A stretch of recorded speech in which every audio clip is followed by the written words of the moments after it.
Quando se fala no hardcore de Nova York, logo vem à mente uma série de estereótipos. Música agressiva, violência, tatuagens e necessidade de autoafirmação podem ser alguns deles, e não estão totalmente errados. Mas para entender melhor a cena que mudou o hardcore e o metal para sempre, é preciso voltar um pouco no tempo e avaliar todo o contexto. Em primeiro lugar, o hardcore é uma derivação do punk, e o punk rock basicamente nasceu nas ruas do East Village no começo dos anos 70, com bandas tipo Velvet Underground, Television, Voidoids, Ramones e New York Dolls. New York Dolls que, por sinal, teve Malcolm McLaren como empresário por um breve período. O mesmo cara que, ao lado da estilista Vivienne Westwood, é considerado o responsável pela criação dos Sex Pistols na Inglaterra.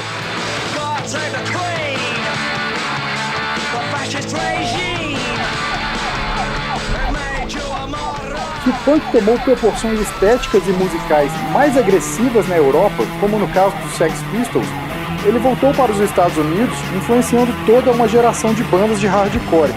E essas bandas levaram o estilo para um novo patamar de porradaria, ou seja, a cada ida e vinda ia ficando mais intenso.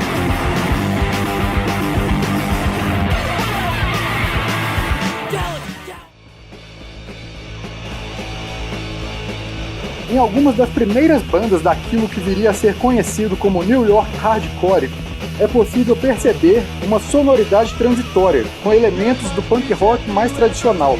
Stimulators, que esteve na ativa entre 78 e 83, talvez possa ser chamado de proto-hardcore. Eles fizeram certo sucesso com o single Loud Fast Rules, tinham entre seus integrantes a guitarrista Denise Mercedes e o sobrinho dela, de apenas 11 anos, na bateria. O garoto se chamava Harley Flanagan e mais tarde viria a formar o Cro-Mags.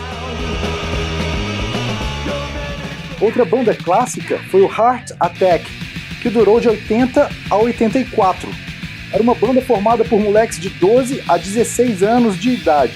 No começo eram bem influenciados pelo punk inglês, mas supostamente deram uma guinada no estilo depois de verem o Bad Brains ao vivo.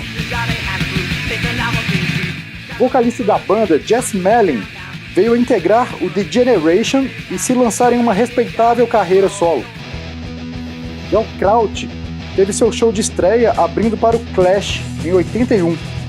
O primeiro álbum, lançado no ano seguinte, teve a participação de um amigo da banda em algumas das faixas, Steve Jones, guitarrista dos Sex Pistols. Ou seja, os caras estavam ligados no punk e tinham as influências corretas.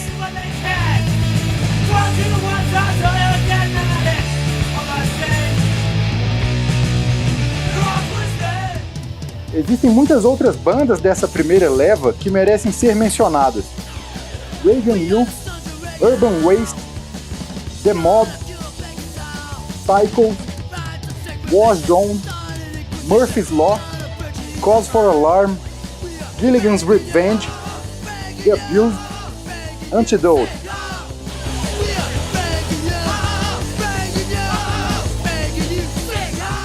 Em sua biografia, Harley Flanagan, do Cro-Mags, diz que bandas tipo Circle Jerks e Black Flag causavam um enorme impacto quando tocavam em Nova York. E isso teria impulsionado toda a cena local. Outro ponto muito importante foi quando Bad Brains, de Washington, começou a tocar na cidade e acabou se mudando para lá. Isso por volta de 79 e 80. Além das diferenças culturais e étnicas, o Bad Brains era mais técnico, mais rápido e mais energético do que tudo o que existia na época. E acabou sendo uma grande referência para as bandas de Nova York.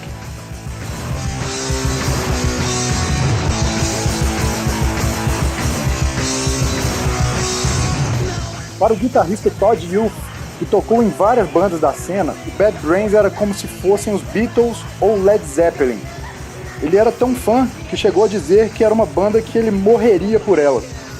Segundo Harley Flanagan, o pessoal de Nova York ficava um pouco intimidado com essas bandas no começo, principalmente os punk rockers da velha guarda. Em Nova York já tinha muita coisa legal na época, mas a cena, até então, era formada basicamente por garotas, uma molecada muito nova e alguns remanescentes do punk. Quando as bandas da costa oeste e de Washington passaram a tocar com mais frequência por lá, o bagulho ficou hardcore oficialmente.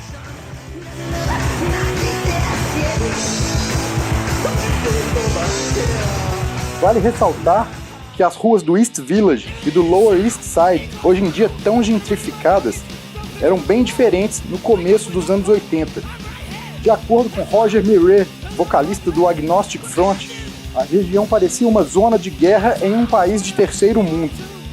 Era um cenário cheio de imóveis abandonados, prédios queimados, lixo, brigas de gangues, viciados e traficantes. O próprio Roger já passou um tempinho na cadeia por crimes relacionados ao tráfico de drogas. O clipe de Anthem, que passava direto no Fúria Metal da MTV, foi gravado ao vivo há apenas 2 dias antes dele ir para o Chilindró. Foi nesse ambiente caótico que vários jovens problemáticos e oriundos de famílias disfuncionais passaram a ter algo em comum e a desenvolver uma identidade própria. Com a herança direta do punk rock e a influência das novas bandas da costa oeste e de Washington, o hardcore era a válvula de escape perfeita. E com o tempo, o estilo de Nova York deu origem a novos segmentos e influenciou muita gente. É inegável a influência do hardcore no thrash. Ao se aproximar do heavy metal e descambar para o crossover, o gênero produziu diversas pérolas. Especialmente no ano de 86, foram lançados alguns discos emblemáticos. O álbum Cause for Alarm, do Agnostic Front, foi um deles. Tinha uma pegada mais metal e foi um divisor de águas. O disco teve a participação marcante de integrantes do Carnivore, Louie Beato na bateria e Peter Steele, que escreveu algumas letras e influenciou no direcionamento de forma geral.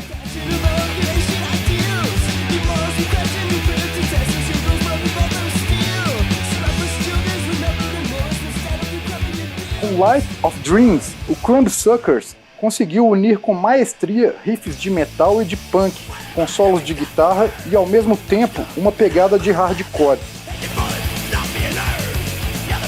Alguns integrantes do Crumbsuckers viriam a formar o Propane, outra banda bem sucedida. Age of Quarrel, o primeiro álbum cheio do Cro-Mags, foi outro clássico. Além de ser conhecida pelas tretas entre os seus integrantes, a banda conseguiu elevar o caminho trilhado pelo Bad Brains para patamares inéditos de agressividade. Várias cenas dentro da cena foram surgindo com o tempo. Algumas bandas assumiram uma postura straight edge, outras flertavam com o rap e algumas até mesmo com a espiritualidade do Hare Krishna. No movimento Youth Crew, por exemplo, a música continuava energética, mas a postura agressiva dava lugar para letras positivas e um estilo de vida mais saudável. O Gorilla Biscuits talvez seja a mais influente dessas bandas. E seus 2 discos lançados no final dos anos 80 são reverenciados até hoje. Atualmente, algumas iniciativas colaboram para manter acesa a chama do hardcore em Nova York. Uma delas é o tradicional festival Black and Blue Ball, que acontece todo ano na cidade. O evento é famoso por reunir bandas das antigas, nomes mais recentes e também reuniões e apresentações exclusivas. Para a edição de 2020, estavam previstos shows de Sick of It All, Burn, Madball, Sub-Zero, Combust, dentre outros. Outra iniciativa foda é a Back to the New York Hardcore Roots, uma série de shows gratuitos naquele que é considerado um dos locais de nascimento do hardcore nova-iorquino, o antigo A7, bem ao lado do Tompkins Square Park. Os shows acontecem à tarde, em um local minúsculo, no melhor estilo das matinês clássicas. Já passaram por lá Antidote, Urban Waste, Outburst e uma reunião do High and the Mighty, por exemplo.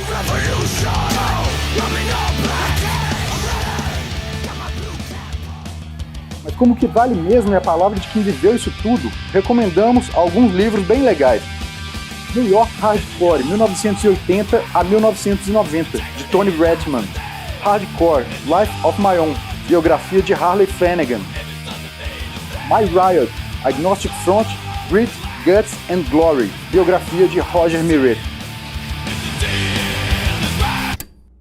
Se você gostou dessa história, não se esqueça de assinar o canal e curtir o vídeo. E para que você receba novas atualizações, clique no sininho.